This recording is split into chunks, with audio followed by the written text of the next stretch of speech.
Good morning दोस्तों, कैसे हो? तो ये काफ़ी टाइम बाद मैं ब्लॉग डाल रहा हूँ, तो नए ब्लॉग में आपका स्वागत है। मैंने आज इसलिए न्यू ब्लॉग स्टार्ट किया था, तो मैंने कुछ प्लांट्स लगाने ट्राई करे।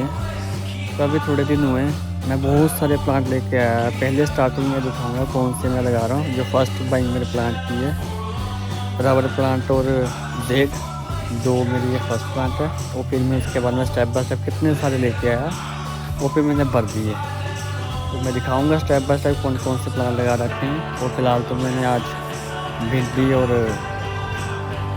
टिंडा भी बीजा, उसके बीज मैंने बीजे हैं। आज देखते हैं कितने दिन बाद उंगरेंगे निकलेंगे उसके पौधे पनीरी उसकी।